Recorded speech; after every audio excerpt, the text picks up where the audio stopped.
He built this place from nothing but bare hands, sleepless nights, and unwavering resolve. Brick by brick, cut by calloused cut, he forged not just a restaurant, but a name that came to mean something in 10 different cities. And yet, today, he walked through its door like a stranger. Not a single nod, not a glance of recognition, just the sterile chime above the door announcing his arrival, like any customer. An old man in a worn coat stepped inside, his shoes tired and soles thin. Every step carried history, every movement wrapped in quiet dignity. He stood for a moment, eyes sweeping across the room, waiting for something, anything. Nothing came, no smile, no gesture, just muffled laughter from the bar. He made his way to a table on his own, sat down, still and silent, like he had all the time in the world, but none of the warmth it used to offer. A waitress brushed past him like wind, not even a glance. Nearby, staff clustered, whispering behind half-suppressed smirks. One chuckled. "What's he doing here? Think he can afford the T-bone?" The man slowly raised his hand, not to demand attention, but to request dignity. The manager strolled over, lips curled with condescension. "You sure about that steak, sir? It's not cheap." The old man nodded once, calm. "Medium rare, please." The manager shrugged, turned, walked off. Behind him, whispers resumed. Laughter followed, but none of them knew. None of them saw. This man, this quiet old man, was the one who laid every foundation, burned his skin on every stovetop, and gave life to the very kitchen they now mocked him in. Cut to silence. An old yellowing photograph hanging crooked on a wall, easily missed. A young man, 30 years younger, stood in a grease-stained apron, sweat darkening the collar, fire roaring from the grill behind him. There were no customers back then, no staff, just hunger, for food, for success, for meaning. He had chopped every onion, flipped every steak, mopped every square inch of tile. The lunch rush meant missed meals. The dinner rush meant missed sleep. But the food, it kept people coming back. One happy customer turned into two, two into 10. Word traveled fast, further than he ever dreamed. But now, in this very table tucked in a forgotten corner, he sat invisible, like none of it ever happened. They might not remember the man in that photograph, but he did. He remembered every burn along his forearm, every mop at 3 a.m., every quiet "thank you" from a regular who returned not just for the food, but because it felt like coming home. But this place didn't feel like home anymore. Not this branch. This was location A. Once a crown jewel, now a stain. Reviews slipping, complaints piling up from faceless voices online. Words like rude, slow, filthy. The last quarterly meeting showed it all. Charts, graphs, red arrows pointing down. A younger partner leaned in, voice low. "You built this, but something's slipping." Another said it harsher. "That store's not just underperforming. It's poisoning the brand." He didn't argue, didn't flinch. He just stared at the numbers, then at the old photograph still hanging in that location, probably untouched, maybe even forgotten. Then someone finally said what everyone else had only thought. "Maybe it's time you saw it for yourself." So he did. No phone call, no heads up, no suit, no title, just truth. He stood before the mirror, razor in hand. The white stubble fell away like ash. One careful stroke at a time. He opened his closet, not for power, for simplicity. He chose a faded windbreaker, an old hat, glasses thick and heavy on his nose. His goal wasn't to be recognized. His goal was to disappear, because only when invisible could he see what had really become of his legacy. He looked at his reflection, not as the CEO, not even as the founder, just another man with tired eyes, trying to understand where it all went wrong. And one piercing thought echoed, if this is how they treat a stranger, what else are they hiding? He grabbed the keys. This wasn't an inspection. It was a reckoning. He entered the restaurant again. His restaurant. The door opened. No reaction. No glance. Just staff leaning over phones, laughing behind the counter. No one looked up. No welcome, no warmth. He stood there for a beat longer than comfort allowed, then found his way to the back corner. No one followed. No menu. No water. Just silence. Plates clattered in the distance. Forks scraped. Laughter bubbled from other tables. Then he saw it. Contrast laid bare. A young couple walked in, greeted instantly. Smiles, menus, wine suggestions. A performance for the ones they thought mattered. He looked down. The table beneath his fingers was sticky, littered with crumbs from a past customer. He waited. 7 long minutes passed before someone finally approached. "What'll it be?" No smile, no name. Her eyes had already moved on to the next task. He didn't flinch. T-bone steak, medium rare. Then something changed. A new face arrived. A woman. No perfume, no makeup. Just deep circles under her eyes and hands that moved with quiet determination. "Good afternoon, sir," she said softly, almost like an apology. "Thank you for waiting." He nodded again, still watching. She leaned forward to place the menu, but it slipped from her hand, falling to the floor. She bent down carefully, knees stiff, hands trembling slightly. That's when he saw it. An old brace wrapped around her wrist. A quiet injury hidden beneath the surface. She picked up the menu with grace, disguising the pain behind a practiced smile. "I'll be right back with water," she said, and walked away. And for the first time that day, the old man felt seen.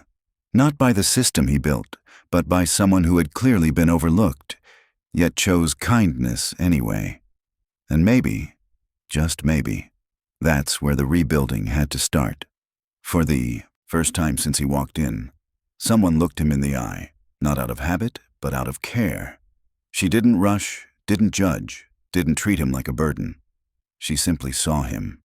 In that quiet, deliberate moment, he caught a glimpse of what this place used to be. Alive, warm, human. And it came not from the polished staff in black aprons, but from someone they all seemed to overlook. From the far end of the room, faint voices floated up like smoke. "Her again? Why's she always on the lunch shift? So slow. Takes forever." The words weren't loud. They didn't need to be. Cruelty whispered is still cruelty spoken. He lifted his eyes. Across the dining room, 2 young servers leaned against the soda machine, smirking like school kids caught mid-joke. One nudged the other with a grin. She should have retired 5 years ago. The old man didn't react with anger, but something in his gaze changed, sharpened, focused. This wasn't the first time they'd said it. It wasn't a joke. It was routine, rehearsed, worn into the floorboards like grease. His jaw set. His fingers tapped the table, slow and deliberate. Once. Twice. The food hadn't even arrived, and yet something already stank. Not from the kitchen, but from the culture. He wasn't just watching the service anymore. He was observing a system in decay. She returned, gentle as before. "Ready to order?" He nodded, steady. "T-bone steak. Medium rare." Exactly medium rare. She took it in carefully, repeating it back softly like a promise. "Medium rare." Got it. But before she could even step away, a younger waiter swooped in, grabbing the slip from her hand. "I'll run this to the kitchen." She hesitated. "It's already written." "I got it. Chill," he snapped, already walking away. The old man's eyes didn't leave the scene. He watched every movement, tracked every word. His memory flashed. He could still feel the heat of that grill, the rhythm of a perfect sear, the pride of creating that very dish. His dish, the one that brought people through storms to get a taste. And now it was reduced to an afterthought, just another number on a crumpled ticket. She stood at the counter, tracing over the slip again. T-bone steak, medium rare. She underlined it twice. Made it clear, clear enough for anyone to get it right. Behind her, footsteps. The manager. He leaned in, glanced at her note, then scoffed. "Still on this? It's a steak, not brain surgery." She didn't respond, just stood still. He leaned closer, sneering. "What? Need me to cook it for you too?" Laughter rose from behind her. She stayed quiet, folded the slip, and placed it into the kitchen pass with quiet grace. Not a word, not a glance. The manager walked off, head shaking. Unbelievable. Slower every week. At his table, the old man sat motionless, but beneath the surface, his hand clenched once. Tight. Strong. Then the door chimed again. A young couple entered, all smiles and easy laughter. A waiter materialized within seconds, menus in hand, charming like a magician. They were seated at a window booth, water poured, specials sung, laughter shared. He watched. They had arrived 10 minutes after him. Already had their drinks. Bread on the table. Orders taken. Meanwhile, his own table sat bare. Empty glass. Napkins still folded. No updates, no apologies. He scanned the room. Tables buzzed with life. Servers moved quickly, for everyone but him. This wasn't about a busy shift. This was about something colder, more intentional. It was about who they chose to see and who they chose to ignore. 38 minutes. Still no food. Then, without a word, a plate was dropped in front of him. No eye contact, no recognition, just a silent handoff like feeding a ghost. He looked down. T-bone steak, overcooked, burnt edges, lukewarm center. He sliced slowly. The knife didn't glide, it dragged. The meat resisted. He chewed. Once, twice, swallowed with effort. This wasn't disappointment in taste. This was betrayal. The couple beside him clinked glasses, their appetizer gone, new plates arriving. Their joy echoed, a cruel mirror to his silence. He raised his hand. Slowly, deliberately. A young server wandered over, distracted, gaze elsewhere. "Can I ask something?" His voice remained calm, steady. "Did the head chef even read the order slip?" The server blinked, paused, then shrugged. "I think maybe the system glitched or something. It happens sometimes. Too fast, too smooth." "Right," the old man said softly. "Just a glitch." The server forced a smile and began to walk away. "Sorry about that. We're kinda slammed today." They weren't. The place was half empty. He looked back down at the plate. Cut one more bite. Still wrong. Not just in flavor, but in what it symbolized. No one cared why it was wrong.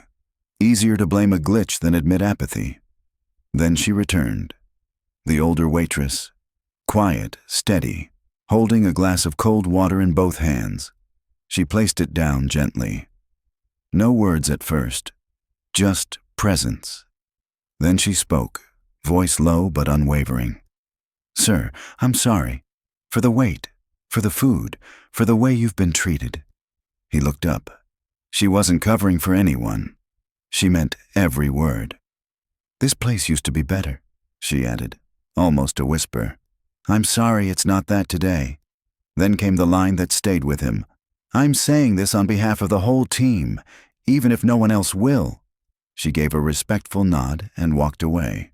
No expectation of praise, no lingering for validation. He stared at the glass. Beads of condensation traced down its sides. A neatly folded napkin underneath. Simple, careful, sincere. He stood slowly. No one noticed. He moved toward the back, restroom to the left, kitchen to the right. He paused, listened. No shouting, no sizzling pans, just silence. He pushed open the kitchen door with the side of his hand. No heat, no movement. Then he saw it. Back corner near dry storage. The head chef, shoes off, arms crossed, snoring in a folding chair. Half-eaten sandwich beside him, phone on his chest. Grill cold, apron untouched. The old man said nothing, no need. He just stood there, not angry, just tired. Because in that one image, one man asleep on the job, He saw the answer to every chart, every complaint, every lost returning customer. It wasn't the food. It was the fire. The fire was gone. He walked back to his table. Didn't touch the plate, didn't sip the water, just sat in silence. Across the room, she was still moving. The older waitress. No one helped. No one even saw her. She carried a heavy tray. Her hands shook slightly. A quiet wince as she shifted her weight. She bent at the knees, slow and careful, like every movement cost something. They walked past her like furniture. She reached the corner booth. 3 empty glasses left behind. She picked each one up, wiped the table. Her breath shallow, her eyes tired, still working, still standing, and still no one said thank you. But he saw, and he remembered everything. She kept showing up, even when no one else bothered. When the clatter of a dropped fork echoed through the dining room, she flinched instinctively, then bent down again to retrieve it. The old man looked away, not out of pity, but because he saw what the others didn't, and it was beginning to ache somewhere deep inside his chest. When the rush of lunch began to ease, she quietly approached the manager. Her hands were folded neatly in front of her, her tone soft. "I was wondering, could I swap my shift tomorrow? Just a half day. I have a doctor's appointment. It's important." The manager didn't lift his eyes from the tablet in his hand. He didn't ask what the appointment was for. Didn't ask if she was okay. "We're already short," he replied flatly. "If you can't work, don't come at all. Simple as that." She stood still, frozen in the moment for just a heartbeat. Then she nodded once. "I understand." She turned and walked away. No protest, no complaint. But something about her changed. Her shoulders slumped just slightly. Her steps slowed. From his table, the old man saw it all, word for word, second by second, and none of it surprised him. Somehow, that made it worse. Because when kindness becomes optional, cruelty becomes policy. He moved closer to the front, standing near the register with casual posture, pretending to glance at the dessert menu. A young server stood nearby, folding straws with lazy hands, eyes glancing sideways. "You got the slow one today, huh?" she said with a smirk. "That older lady? She's kinda weird. Doesn't talk much. Not friendly." He turned just enough to acknowledge her. "Really?"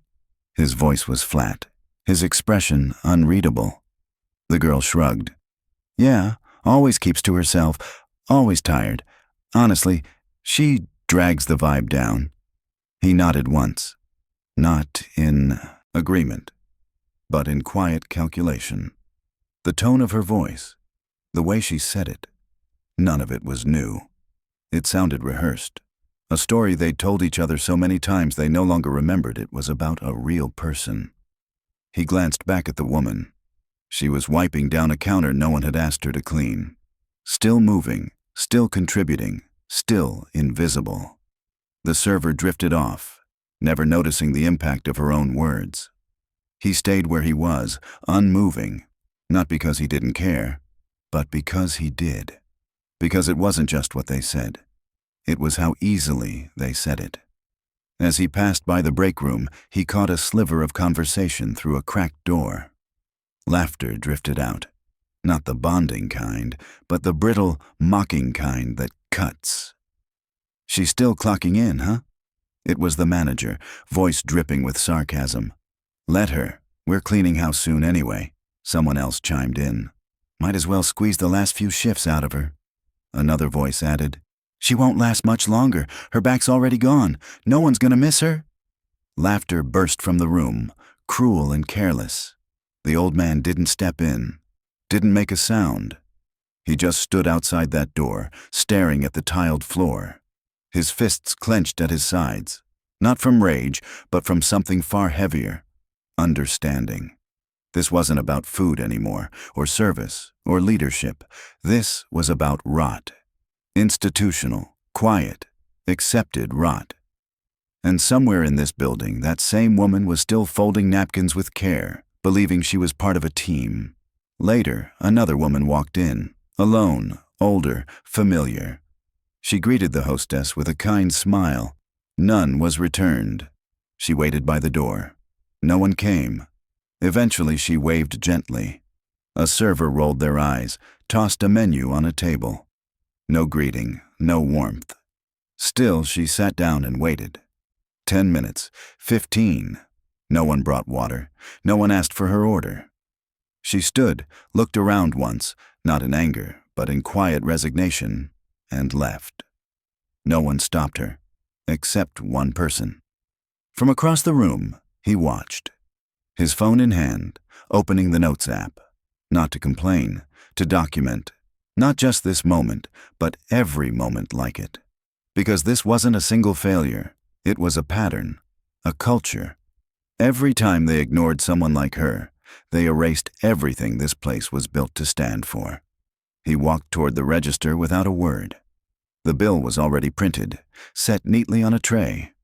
She was there, the older waitress. She didn't ask if everything was okay, didn't offer small talk. She simply slid the tray forward. On top of the receipt, almost hidden, a small folded slip of paper. She didn't explain, didn't make eye contact, just gave a gentle nod, then turned away. She melted back into the rhythm of clinking dishes and busied tables as if the moment hadn't happened. He picked up the tray, felt the weight of the note beneath his palm. It was small, but dense with meaning. He didn't open it right away. Not yet. But he knew this wasn't a thank you note. This wasn't a survey response. It was something unspoken, something she couldn't say aloud. And suddenly, this visit stopped being an inspection. It became something far more personal. He sat back down and unfolded the note with care, as though the creases might split from the pressure of the truth inside. The handwriting was jagged, the ink smudged in places, but the words were clear. I've tried speaking to the manager. They cover for each other. No one listens anymore. If you're someone who can change things, please come back. Come back as who you really are. He read it once, then again, and again. The room faded around him. The sounds dimmed. The light felt colder. She hadn't begged. She hadn't complained. She had trusted blindly. And that trust broke something in him, something long hardened. He folded the paper, slid it into the pocket of his coat. Then he stood, not with a dramatic gesture, not with fire in his eyes, but with purpose, a quiet knowing. The dining room carried on. Dull music hummed. No warmth in the lights, no joy in the air. 3 tables remained, each one lifeless. No smiles, no laughter, just chewing. Forks scraping porcelain. He watched as a couple tried to wave down a server. No one came. In the corner, 2 employees scrolled through phones. One sipped from a to-go cup, legs up on the base of a chair. No one greeted new guests. No one said goodbye when others left. The heart was gone. It looked like a restaurant. But it no longer was one. The front door opened. Another young couple walked in, hands intertwined, hopeful smiles. They stood at the entrance, waiting. No one looked up. They hesitated, then chose a table on their own. Sat down slowly, exchanging a confused look. Still no greeting, no water, no welcome. At the counter, laughter again.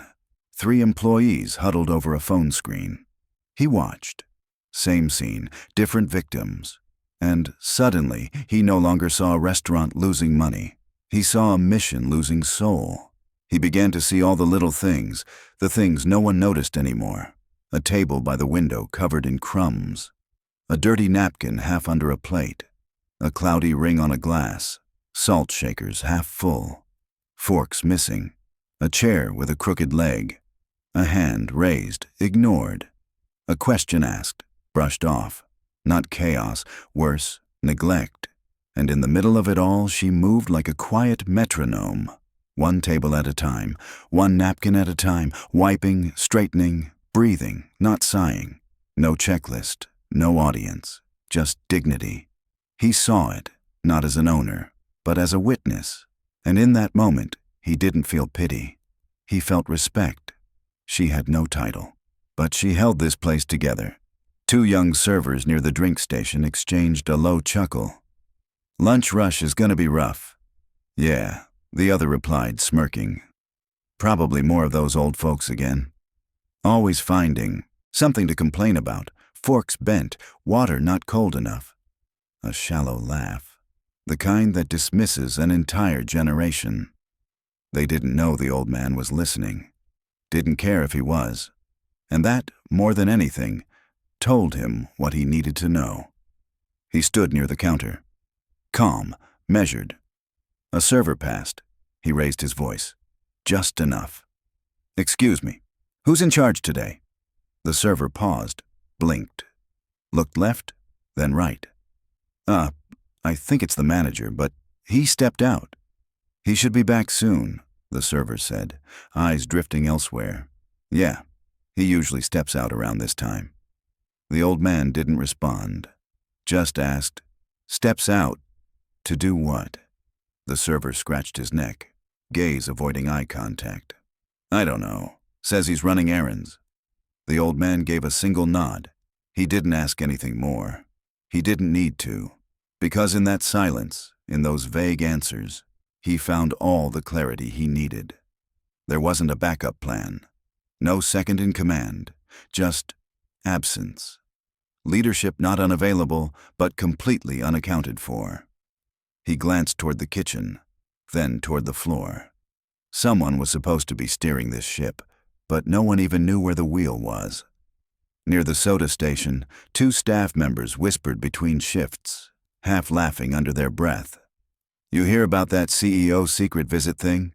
The other looked up. "What visit?" "Someone said the big boss might drop by one of the stores soon. Random check, undercover or something?" "Here," the other replied, confused. "Could be. Who knows?"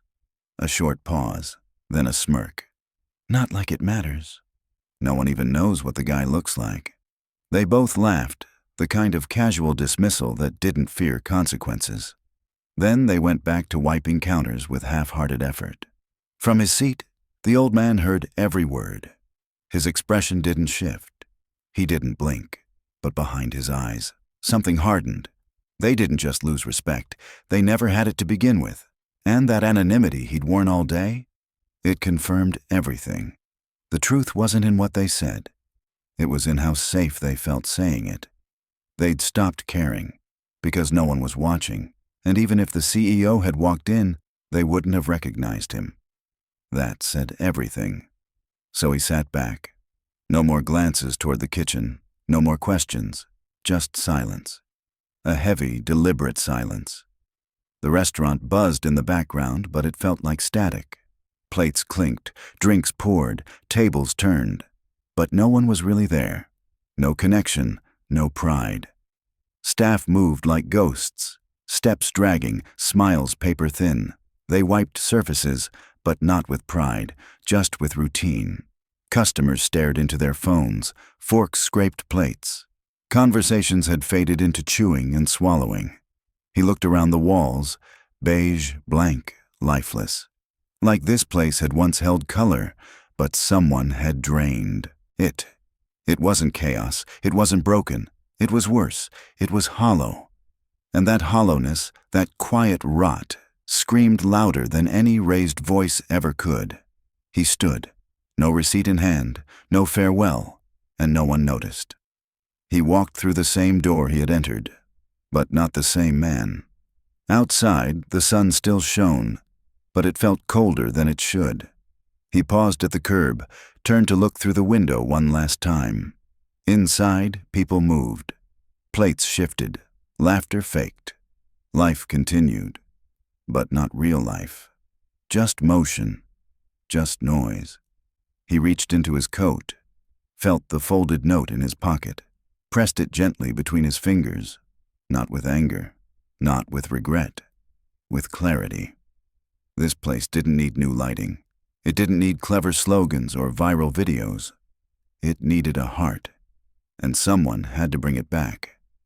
He turned, walked slowly down the block, but inside him, something had already started running. The next day, Same door, same hour, but everything felt different. He entered not with disguise, but with intention. Tailored gray suit, crisp white shirt, no hat, no glasses, no mask. The same hostess from yesterday looked up and froze mid-sentence. Her eyes widened, jaw parted. A whisper slipped across the room like a shiver. "Wait, is that—" "No way. That's the CEO." The manager stepped from the back, laughter still lingering from a private joke, until he saw him. Laughter died, color drained, silence. The man they ignored yesterday now stood as the one holding every single decision in his hands. He didn't raise his voice, didn't have to. He looked each one of them in the eyes. Calm, measured, heavy. "Thank you," he said softly. "Yesterday told me more than any report ever could." Stillness. He moved to the front counter, voice steady. "Can I have everyone's attention, please?" They gathered, one by one, hesitant, quiet. The manager stood at the back, arms folded, defiant, but silent. The CEO looked around the room, let the pause breathe, then spoke. "I was here yesterday, not as your boss, not as your CEO, just as a guest." The air shifted. A plate clinked in the kitchen. Someone swallowed hard. "I waited, I watched, I ate your signature dish, and I saw how you treat people." He paused. "Most of you didn't see me, but I saw everything." Still no shouting, no theatrics. Just truth, and it was enough. He turned his gaze to the manager. "You were in charge yesterday." The manager shifted, cleared his throat. "Yes, sir, I had to step out briefly." "I know," the CEO said calmly. "Let's talk about what happened while you were here." "Guests ignored, cold food, no greetings, customers walking out. Can you explain that?" "We've been short-staffed," the manager replied quickly. "Tech issues, the team's under pressure." The CEO nodded once. "I see. So it's the system's fault." A beat. "But tell me, was it the system that laughed when a guest left disappointed?" Silence. He turned then, to the one person who had spoken the least, but done the most. "May I ask you something?" She stood still, hands folded, voice quiet, eyes honest. He asked, "Why did you apologize to me yesterday?" She answered without hesitation, "Because you deserved better, and I knew I couldn't fix it alone." No excuses, no deflection, just truth. He dropped his eyes. A breath caught in his chest. She thought she had failed, but she was the only one who hadn't. He looked at the rest of the room, then said, "She's the only one. The only one who cared, the only one who didn't wait for a title to act like a leader." Silence hung in the air like a verdict. Then he said what would be remembered long after. "You," he looked at her, "are the one still holding the soul of this place." She blinked. Her fingers trembled. Everyone else looked down. He turned to the manager. "One sentence. No debate. You're dismissed, effective immediately." The manager opened his mouth, then closed it. No one defended him. The CEO turned to the rest. "Everyone else stays, on one condition." He let the pause build. "From this moment forward, this place becomes what it was always meant to be. No shortcuts, no excuses." He walked into the back, picked up the company tablet, typed. A message was sent to every customer who had complained in the past 3 months. "We're sorry. We listened. We've changed. We'd love for you to come back. No coupons, no promotions, just a promise. And sometimes that's all people need." He returned to her. This time, not as CEO, not even as guest, as someone who understood. "You never asked for recognition," he said, "but you've earned more than anyone here." He reached into his coat, pulled out a name badge. Simple, polished. It read, "Head Floor Supervisor." "Starting today, you're not just helping us stay clean, you're helping lead." He turned to the team. This woman kept the heart of this place beating when everyone else forgot how. A breath. We call her the Soulkeeper, and if you ever lose your way again, look to her." The room clapped, not loud, not forced, just right. He gathered them one last time. "This month forward, I'll visit one branch. Any branch, without notice." No one protested. Not to catch mistakes, but to see who still cares when no one's watching. He paused. "Excellence isn't a day, it's a habit. Respect isn't a policy, it's a choice. And soul?" He smiled softly. "That's earned. No demands, but hands raised, nods shared, whispers of, 'Yes, sir.' Staff straightened chairs. One began wiping a counter, small changes, but real. Culture doesn't change overnight, but it begins somewhere. The door chimed. A young couple stepped inside, unsure. This time, someone was waiting. She stood at the entrance, hands folded, apron crisp, eyes warm. She smiled, not forced, not formal, just real. "Welcome in," she said. "You're right on time." The light from the windows hit golden, soft. It touched her face like a quiet thank you, and behind her the team moved. Not faster, just more alive. The restaurant breathed again. Not bigger, just better. And across the street, the old man stood, watching, one last glance, one quiet smile. Then he turned and walked away. Not to forget, but finally to remember.